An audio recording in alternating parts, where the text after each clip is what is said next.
La Universidad de Londres presenta la educación. La Universidad de Londres presenta la educación en la Alta Edad Media. A principios del siglo VI tienen lugar procesos políticos significativos.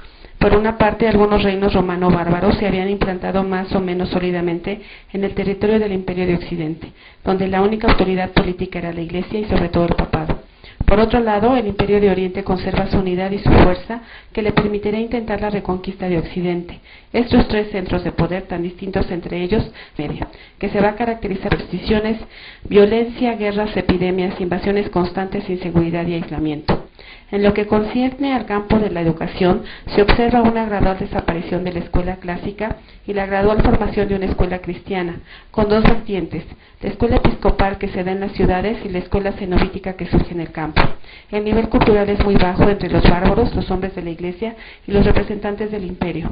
Algunos de ellos no sabían escribir y para estampar su firma en los documentos oficiales se les hacían unas plantillas de madera donde se grababan 4 letras. Se tomaba la mano del soberano, que era guiada sobre el pedazo de madera, y así se estampaba el autógrafo imperial. Se prohibió la lectura de los clásicos, se cerró la escuela de filosofía de Atenas y se restó importancia a la escritura. No se toleraban a las personas con defectos físicos. En tanto los romanos perdían su hegemonía, la Iglesia se dio a la tarea de organizar la cultura y la educación, tomando como modelo la escuela hebrea. Su método se basaba en la memorización y en la repetición coral. Se enseñaba en los monasterios y en los atrios. Se aprendía decorando las paradas con frescos que representaban la vida de Moisés, Cristo y de los santos. Eran escuelas para todo público y se enseñaban las nuevas escrituras, los salmos, las divinas lecturas y la ley del Señor. Lo más importante de esta naciente escuela es la regula magistri o el Sanctorum Patrum. Su preocupación central es la educación moral y la participación de los interesados en la liturgia. Esta actividad se llevaba a cabo durante la hora de la comida, quedando a cargo de un lector, quien durante toda la semana leía pasajes edificantes de la vida de Cristo. La idea de que la escuela estuviera a su cargo, la Iglesia tenía como primero reclutar personal para sus órdenes. Los jóvenes que ingresaban a los 18 años podían optar por el matrimonio o proseguir sus estudios en el monasterio.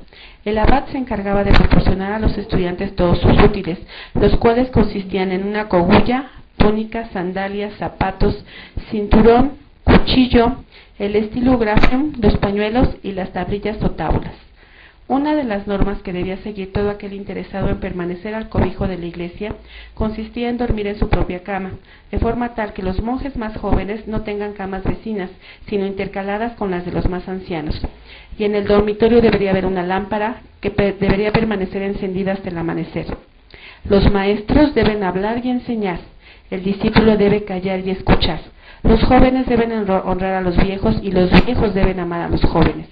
El abad se preocupaba de buscar para sus discípulos hermanos de vida o tutores, también llamados oblates, de conducta intachable, que con celo y rigor se encargaban de su educación. Los niños siempre deberían estar bajo la custodia de 3 o 4 maestros. Los castigos se consideraban como algo normal. El sadismo pedagógico consistía en una advertencia secreta 1 o 2 veces, después una reprobación pública, enseguida la excomunión del trabajo, de la mesa y de la liturgia, para finalmente ser expulsado del convento o del monasterio. Los golpes eran algo común, se otorgaba previa autorización del abad. A los perezosos les asignaban trabajos para no permanecer en el ocio. La metodología didáctica utilizada a comienzos de la Edad Media consistía en una nueva cultura escolástica, basada en la enseñanza del alfabeto a través de las sílabas L, M, N, memorizando a través de versos, de letreo, lectura, visualización de frases o pasajes y el uso de una técnica moderna para la época llamada el intellectus informis, que era la triple visión de las escrituras desde la óptica de la historia, la moral y el sentido espiritual. También se sistematizan las ciencias y son agrupadas en el trivium y quadrivium, que son las 4 vías por las que viaja el que va en busca de conocimientos ciertos. Se impartían aritmética, música, geometría y astronomía. Aritmética dividida en cálculo y astronomía dividida en física y mecánica. Después se integraron las sagradas escrituras, la filosofía. Esta se dividía en investigación y conocimientos. La gramática se dividía en elocuencia, que es el arte de escribir y pronunciar, la dialéctica, que se encargaba de demostrar lo que se debe demostrar, y la retórica, que es el arte de adornar las palabras y las frases. A finales del siglo VIII hay un florecimiento en el campo de la cultura y la escuela. surge el imperio de Carlomagno, que inspira la nueva política escolástica, en la cual los guerreros e intelectuales son los soportes gestores de un mismo poder estatal. Así, surgen las primeras escuelas públicas en las grandes ciudades, donde los niños tenían compañeros de su misma edad. Podían ser de origen ilustre o modesto. Se utilizaban las tablillas y los idiomas alemán y latín para la escritura y la lectura. Los alumnos debían memorizar frases para hablar en latín. Al final del día se les preguntaba al instructor sobre su desempeño diario. La enseñanza estaba basada en el método catequístico y mnemotécnico. Se leía, se escribía y lo corregía un compañero de nivel más avanzado, el cual revisaba y corregía los trabajos palabra por palabra para ser memorizados al día siguiente. La educación física y guerrera tenía como su fin principal rechazar una educación represiva. El sadismo pedagógico fundado en los golpes tiene como efecto la vileza en el educando.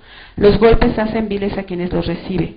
Carlomagno impone la instrucción en la casa y la equitación, además de imponer un bailius o tutor. Los oficios imponen la relación entre un magistre y un discípulo. Gracias a esta relación se instrumenta la división del trabajo feudal, formándose dos principales modos de producción: las corporaciones artesanales y las universidades en las ciudades.